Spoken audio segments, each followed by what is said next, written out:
Hello, boys and girls. This is Chris Morgan, and welcome back to another episode of Karp Talk Radio. I'm joined tonight with my two co-hosts.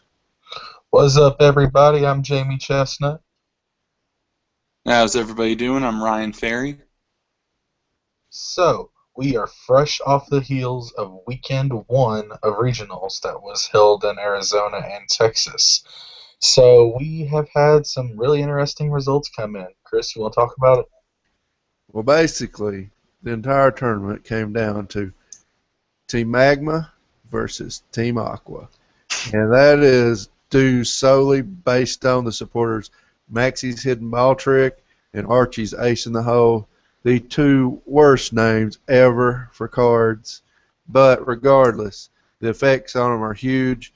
One is bringing out Blastoise to deluge energies onto Keldeo, and the other one's bringing out Archeops to stop people from playing evolutions, which worked out really well for both Evil Tall deck and the Night March decks. Since we had, let's see, in Texas there were 50% of the top 8 was Blastoise, and in Arizona 50% of the top 8 was Evil Tall. So pretty powerful. Very powerful indeed. It's just, I love to see Deluge make a comeback and people being able to get Blastoise out turn one. I know it has a ridiculous thing on it to where you have to make your hand down to one card and then play both of those cards, but it seems like it's a little overpowered sometimes. I'm just tired of seeing it at this point. It's a great strategy, but it seems that the only reliable way to counter it is to play it. Yeah. Or come up with different basic attackers. Or being able to run something that's just as fast.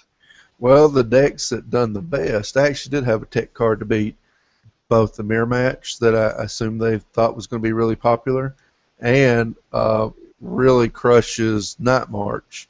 And that was Getsus. They were able to, if they're not attacking turn one, they can get a pretty decent setup without having to use the Archie's ace in the hole and then just Getsus their opponent down to just a couple cards. It seems, pretty effective, especially from the results that we've seen. It really has, because Getsus was just viewed as, what does this do? Because I'd actually forgot what Getsus had even done. It was. I would imagine it surprised a lot of people that didn't take it. So. I mean, I started in X and Y. I had no idea what that card did until regionals. Yeah, I believe until this weekend, I've only seen it like one or two times ever, and most of the time that I did see it, it was some guy that wanted to play his full art that he had. So it was just a reason to put it in the deck. But there were other decks that made in. Those were the big ones. Bring them up here. So in let's see, Arizona. What won Arizona? Eveltal. Yep. Eveltal Archeops. Well, if my page will quit disappearing on me here. This is why I sent you a screen cap in the group message. Oh, well. It's long gone, though. All right. Let's see. So, Arizona, we got Israel Sosa with he ran the Eveltal Archeops plus the Getsus. So, he had teched in Getsus as well. And then he beat Jonathan Miranda or something like that with Blastoise. Mm-hmm. Then Elijah. I'm just going to skip these last names because I don't want to butcher them. The third place player played Eveltal Sableye. Then there was a Turbo Rayquaza deck, which that had to make you feel good, Jamie. Yep, you know it. The self-proclaimed Rayquaza Whisperer feels pretty good about it. Hey, that's Chris's nickname for me.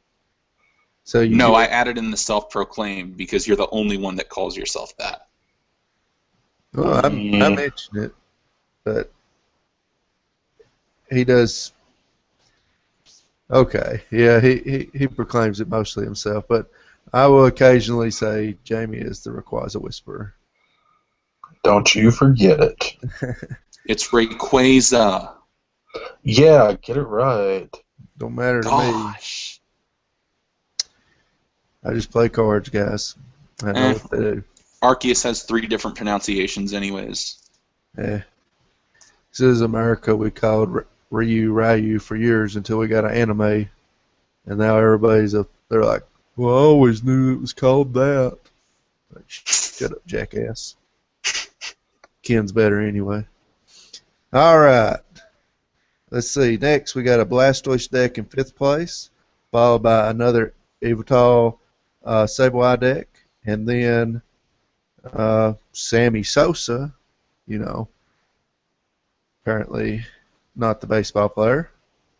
But No, the guy with the really messy hair. If you saw that picture circulating on Burbank. no, I may have. I've kind of just been checking out things, see if people's put decks and stuff over there, so I haven't paid attention to anything else. Oh, so you're one of those people that goes, lists? Lists? Who's got a list? Absolutely, I'll ask for a list. I don't care. You know what? Looking at these top 8 results and top 16, looks like a lot of people share decks. And then people get worked up about it. That's right. A lot of people that, if you notice, none of these top players ever say anything when anybody says anything about a list. It's always these guys that never do anything, jump in and is like, why can't you think of your own deck? And then yet their name never shows up. But that's none of my business, though. That's right. I'm just, I'm only worried about W's. I'm sorry. Well, I don't have time for losing. here, I was wanting to share with you guys something this is actually really similar to Jacob Van Wagner's list, who won the World Championship. So he would have the 3 Keldeos, 2 Jirachi. I'm kind of missing some cards. I'm sorry about that. And so this, basically, you want to manipulate your hand down to 1 as quickly as possible while Blastoise, Archie's ace in the hole, where you have Archie in your hand and Blastoise in the discard pile, and then to be able to get that out turn 1. Fix your mic, Jamie. Do what? Fix your mic there. You got a lot of feedback. Sorry. That's why I'm trying to do screenshot. Yeah, I think that's what it is. Yeah, that's exactly what it is. But it's really hard to do. I'm surprised it did so well and people was able to manipulate it so well to be able to get the turn 1 Archie's ace in the hole. Because Chris, me and you have been playing around with it and we haven't had any success with it. Yeah, I always mess it up somehow. It's definitely not my type of deck. It's certainly powerful, and it certainly does its job well, but for me personally, it's not my deck of choice. Not mine either, but I can't deny that it's a good deck. Okay, let's see. They've also got the rest of the top 16 here, so I'll just go through it pretty quick. We got a 9th place, we got a Seismitoad Giratina deck. 10th was a Blastoise deck. 11 was a Virizion Giratina Lugia Leafeon deck. Interesting. All the 12, techs. Yeah. 12 was another Blastoise deck. 13th was a Seismitoad Genesect. 14 was that Tool Drop that everybody was talking about. Mm-hmm. 15th was Jacob Van Wagner with Blastoise. And the last one was that Vileplume, Miltank, Aegislash, Slurpuff. Now, I know that the guy who ran the Tool Drop deck, he actually posted that he lost to the deck that he lost to was one of the few that he saw that ran Startling Megaphone. Yep. Which is Tool Drop's worst nightmare. Exactly. Yeah, Tool Drop was a good call because that almost everybody switched to Xerosic because of Itemlock. Mm-hmm. So, definitely a good call. I mean, I think we're going to be seeing a lot more Startling Megaphones now with the alleged rise of Tool Drop. Well, if everybody starts running Seismitoad or something, then the play gets a lot worse. I think he kind of looked at the metagame and seen that it was probably going to mostly be Blastoise and Night March and Eviltal. So definitely a good metagame call on his part, and unfortunately ran into the one guy that decided to pack a megaphone. Otherwise, he probably would have top 8'd. All right, so we'll move on to the Texas standings. First place there, Seismitoad Crobat. And I would like to share a list again because I've got a good Seismitoad Crobat list. I think I do at least. I'll direct your attention to my lovely screen feed. Basically, Seismitoad to be able to lock down items, Crobat to do, and Golbat to do more damage, and then lots of energy disruption like we are used to seeing with Seismitoad and Crobat, or Seismitoad in general. Just saying, screw you, you are not playing the game. Quaking Punch for 50. Quaking Punch for 50. Quaking Punch for 50. Yeah, good time. It's like watching the other table. It's like watching a boring boxing match. Yeah, that's it. That's it. A boring boxing match. No, it's like watching a Durant mirror match. Oh, that ain't as bad. Actually, there'd be a little something going on there, so yeah, milk cards. That would actually be over pretty quick, as opposed to like a Toad versus Toad match. It would still be painful to watch. Yeah, it wouldn't be interesting, and certainly wouldn't be interactive, but it'd have to be better than Toad versus Toad, or Toad versus Wailord. It's all it is a slugfest. I'm gonna punch you. I'm gonna punch you. I'm gonna punch you. I'm gonna punch you. I'm gonna punch you. I'm gonna punch you. This is why I don't like boxing. All right, so starting with number 2, you're going to notice a pattern here, so follow along if you can. Second place, Blastoise. Third place, Blastoise. Fourth place, Blastoise. So, what's the pattern? Not only was there 50% of the decks in the top 8 at this regional was Blastoise, 75% of them was in the top 4, including 3-time World Championship winner Jason Klaczynski. And the current national champion. Yeah, I guess we could throw that in there. He finally got that one. Yeah, that was so boring to watch in person. That was pretty boring. He's only been winning championships since 2003, right? At least big ones. Yep. So for you guys who don't know, at Nationals, it was Wailord, the big wall deck, versus Seismitoad Garbodor. And the match literally took 2 hours. I was sitting in the 3rd row, and every stupid little move was very interesting for I don't know what reason. And then everybody gets all hyped. I was like right on top of that too. That's what was even worse about it. But then when I go back and think about it, and then when I watched the recording of it, I was bored out of my mind. I don't know why it was exciting to begin with. Maybe because I had already seen it at first, so I didn't really It's just care. that mob mentality used there with that crowd. Oh no! Jamie, how many times did you play against a Wailord at all at Nationals? I played one in a side event. I was using Seismitoad Crobat in a side event.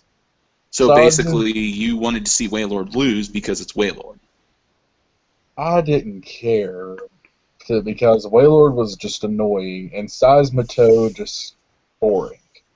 But for some reason, I got it really deep into watching that. It took over 2 hours. Like, me and Brian was just sitting there watching it the whole time. And he was like, oh my gosh. He played an AZ to keep from getting knocked out. Brilliant. Welcome to what being a generic sports fan is like. Yeah. Does this make Pokemon a sport now, guys? Anything that you could play competitively, I would consider a sport. This just isn't a physical sport. Oh, there's a lot of shuffling in this game, though. Yeah, More than any other card game I've ever played. We have to do this. Literally, do every this. card you play says shuffle your deck. That's why these games go on forever. Yeah. Like they put shuffle effects on cards that don't need shuffle effects, like Trainer's Mail. Just put the 3 cards on the bottom and go on with your day. But you'll know exactly where it's at, though. But that's fine. The only thing you can get off the bottom is with those stupid fossil things anyway. If somebody wants to run those, more power to them. Somebody could Archeops, I guess, and do that. Yeah. They still have to evolve it, though. Yeah, true. And if someone gets Archeops out first, but if someone else has Archeops out first, there's no use for it. Yeah. All right, let's get back to these decks here. So, These after decks. the splashdown, we've got in 5th place an Evil Tall deck, followed by our first Night March deck in the top 8. And then we've got another Blastoise deck, and the only one I've seen of this, a Vileplume Miltank Regice. Regice. Yeah, that thing. Let's get all the annoying cards in one deck at the same time.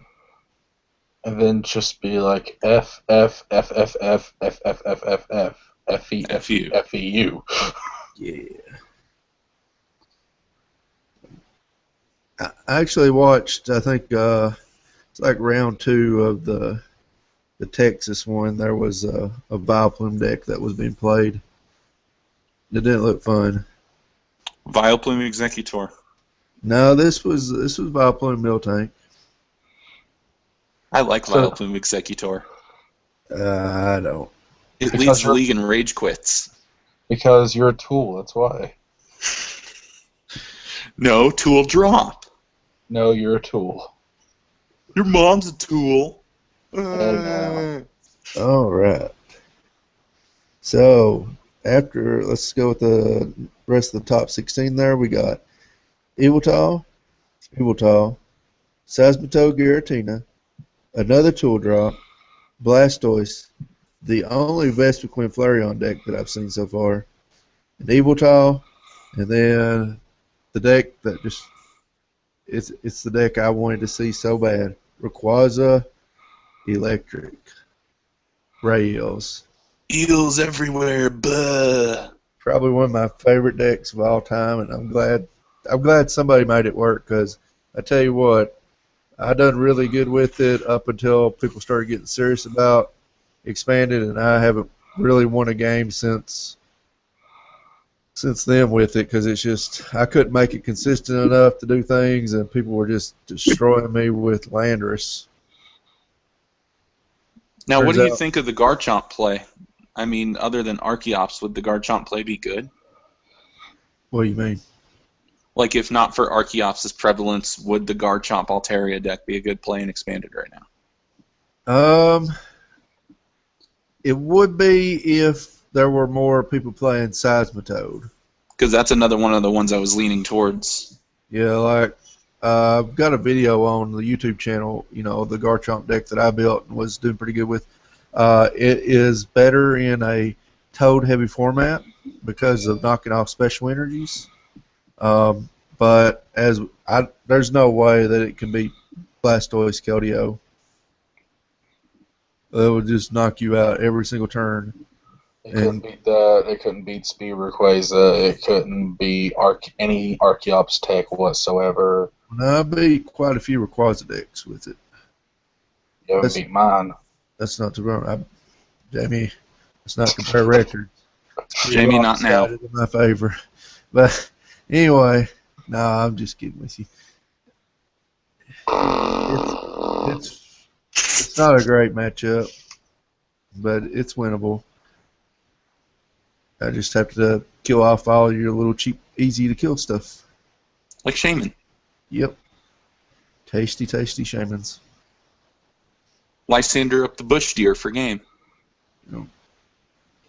But I wouldn't play it unless everything needs to be really heavy Toad in order for it to work, because your main goal with that is to knock off energies, and then you can use the Dragon Blade for big knockouts, but mostly you're just wanting to slow them down and just beat them in like 2 turns to knock them out and just keep their energies off, and especially where energies now, when they hit the graveyard, there's no way to really get back to DCEs. So, yeah, that would be my only reason I wouldn't play it right now. There, to me, was just not enough Toad. It's okay against Evil Tall too, because you only put 1 energy down or 1 double dragon energy. Usually, if you put the double dragon energy down, though, you're going for to do 170 or 180 in a turn. But for the most part, where you've only got 1 energy down, they can't exactly one hit knock you out. Yeah, because they're only getting an extra 40 off of you. So that would where Garchomp's what, 140 HP? Mm-hmm. So it would have to put where you have the 2 on you. It would have to have 5 energy on it. 20, 40, 60, 100. Have to have 3. We'll have to have 3 at the muscle band or 4 energy to knock you out. Yeah, it's easier to do now with not muscle band, but Dark Patch. Dark Patch, since you got it back. But again, that requires a lot of moving stuff around and different things as well. So, but I probably still wouldn't run it with as much Archeops as there is out there. Like I use Wally, and it does pretty good, but it would be really rough for me to try to get out all my stuff, because everything in that deck is an evolution outside of the Jirachi. Mm-hmm. So, seeing what is doing good, we see a lot of speed and we see a lot of control. So, noticing the speed decks like Rayquaza and Keldeo and the control decks like Vileplume and Seismitoad would be the best play.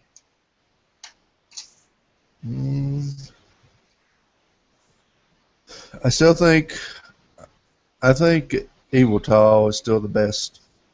Like the Keldeo deck it's counterable. If you run enough, you could run extra Hex Maniac. Or Garbodor. Well, getting down Garbodor in time to beat it is the hard part. But if you can get a decent setup without having to play a supporter, and then you can play the Hex Maniac turn 1, they just look at you. There's nothing they can do. 'Cause everything in that deck will run off of abilities. And I think the the Evil Tall deck is the hardest one to just like kind of tech against. Like you can put lightning stuff in your deck, but they have enough guys that are weak to fighting that they can kind of switch things around. So I think to me it's the more consistent one, and you have a pretty decent matchup against Archie Blastoise as well. It really comes down to who can just slug it out and make the biggest swing at one turn. So, considering all of this, where we're seeing a lot of special energy being played, like Double Dragon with Giratina, and then Double Colorless going with Seismitoad, you think Aegislash would be a good move? I think Metal Ray is pretty good. We've seen it get top 4, so we know it's pretty good, and the ability. Seismitoad still shows up in a lot of decks, even though it's not as heavy as I thought it would be. It shows up in enough decks that it can block. With Evil Tall, you're still using DCE with most of your attacks to do the maximum amount of damage that you can, so it's a blocker there as well. Metal could be a potentially good deck this coming week. And with Toadina, that deck completely relies on special energies. Mm-hmm. The real problem I see with Metal, though, is it has no answer for Blastoise. Like, they just knock your stuff out really fast, faster than you can get set up. Yeah, true, because you have to get the Bronzongs out, but then most people, like Metal Rayquaza, they could be able to get it out that fast, because you can get Rayquaza out really quick, and you probably get 2 out Usually I can have two, and I can have a full bench of about 6 or 7 turn one most of the time. But that's why I'm thinking, well, maybe this is a good play for Fort Wayne.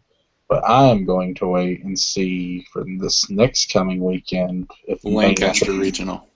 Yeah, for the Lancaster, to see how much Maynetric and Raichu pop up before I make my decision. Yeah, so we get to play at an advantage where we don't travel as much as the rest of them that we play in the last regional. So we get all the information, which does benefit us. It does, because it lets us watch the metagame, because it's going to be interesting to see how the metagame evolves. It could stay exactly the same. It could be Blastoise and Eviltal. I mean, those decks could just be pound for pound better than everything else. Like, when Expanded was really announced for this season, I thought that everything would be almost exclusively like item lock and control decks like that. But Blastoise has kind of proven that it can just come out swinging so fast that you don't set up a lot, which is rare nowadays because you just start locking on turn one anyway. Yeah, but if you can get to go first, or if you can get Blastoise out turn one, no matter what, they're not going to get you locked even with the item lock. Mm-hmm. Well, I guess File Bloom could, but we may actually see Excelgor and Trevenant pop up this week. I'm surprised it didn't pop up last weekend. I think who's to say it didn't pop up and they just lost? Well, I think if it's a numbers game. Like, there has to be a large enough number of them there for any deck to really do well. We see like this one tool drop or a couple of tool drops do really well because there's nobody prepared for them. But that Archie's and Eviltal did the best because they probably represented 50% of the field. Exactly. I mean, they have the best numbers and the best opportunity. So, plus they were being piloted by the best players in the game. Yeah, I mean, like, the world champion was piloting Archie's Blastoise, who managed to get it out turn one both of his games in the championship match. Yeah, and still managed to get top 16 is basically a sneeze away from getting into top 8. Yeah.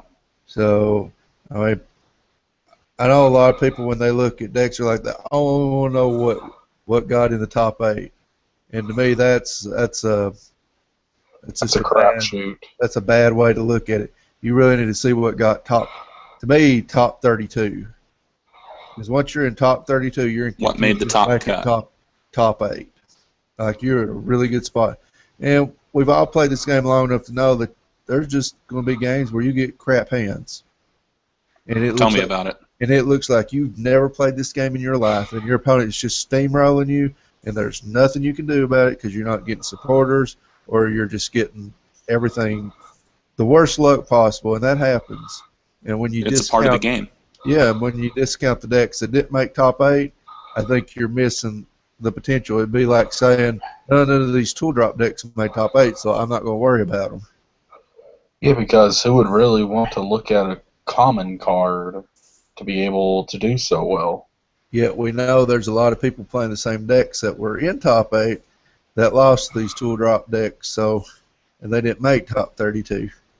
Yeah, because if that one person didn't pack the Startling Megaphone, that tool drop deck probably would have won because it can get set up just as fast as Keldeo.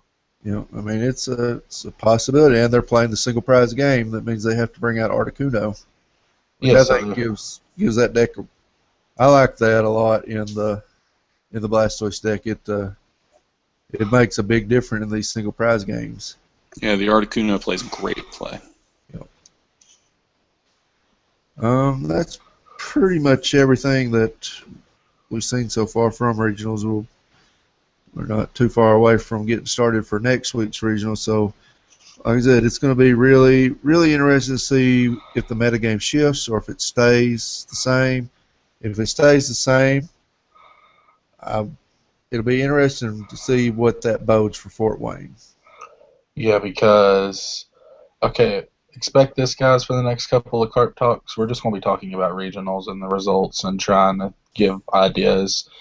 for what's going to be good and try to help you out on your way to regional. So you're preparing for this weekend, trying to get ready for regionals. That's what we're trying to get everybody ready for. That's going to be our next few card talks. Yep. That's pretty much it for me tonight, guys. You guys got anything you need to say or anything? Nope. It's bedtime. Yeah. I'm surprised my internet made it through. Oh, yeah. Ryan's in Wisconsin, guys. Yep. I'm in Wisconsin. It's an official cheesehead. Not yet. They haven't converted me. Although I do want to give a big shout out to the card shop in Baraboo who hooked me up with the Chessex dice that I'm going to be using at regionals that I haven't been able to find anywhere else. I wish I had the name of it off the top of my head. That's something I probably should have thought of beforehand. I'll put it in the description. They have their website. They have a website. So awesome. I'll have Chris put it in the description. Yeah, we always like supporting those local game shops because that's what makes this hobby worth doing. And, you know, guys, really go out there and support your local game shop. Don't just be buying cards off the internet or wherever. Like, if there's no card shop to play at, there's no leagues. There's nothing to support what you want to do. So, and do not buy from Walmart. No, I wouldn't buy from Walmart. They break the street rules. People weigh packs. They bring in scales. I've seen them do it. Yeah.